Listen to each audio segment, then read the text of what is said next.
পাথরকুচি পাতা আছে না, পাথরকুচি পাতা, এইটা যদি কেউ 1 চা চামচ করে খেতে পারে, ইনশাল্লাহ 14 দিন যদি সে খায়, আল্লাহ যদি চায়, প্রস্রাবের ইনফেকশন তো দূর হবেই এবং পর্যাপ্ত পানি পান করতে হবে।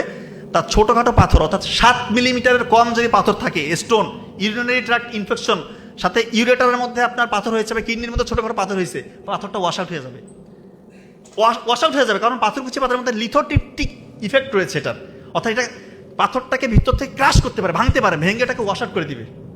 সাথে আপনি তো অবশ্যই ডক্টর দেখিয়ে আপনি অ্যান্টিবায়োটিক যেটা দেয় সেটা তো আপনি খেতেই পারেন, অবশ্যই খাবেন, কিন্তু পাথরকুচি পাতার সত্যিকার অর্থে এটা ইফেক্ট রয়েছে।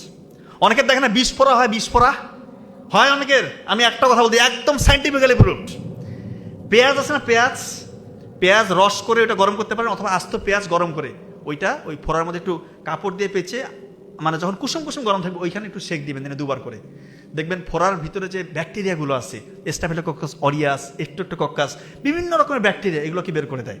আর পুষটা যে ভিতরের দিকে বসে থাকে, ও পুষটাকে বাইরের দিকে নিয়ে এসে এটা হচ্ছে মানে ফেটেই দিয়ে আপনার ওই অ্যাবসেস যেটা বলতেছি আমরা আমাদের ভাষায়, অ্যাবসেস মানে যেটাকে বিস্ফোরা বলেন, এটা ইনশাল্লাহ খুব দ্রুত নির্মূল হয়ে যাবে। কারণ পেঁয়াজের মধ্যে সালফার কম্পাউন্ডস রয়েছে, এটা অ্যালিসিন একটা উপাদান থাকার কারণে, এবং এটা কিন্তু একই সাথে অ্যান্টিবায়োটিকের মতো একটা রোল প্লে করে। এটা আপনারা করে দেখেন, খুবই ইফেক্টিভ, খুবই ইফেক্টিভ।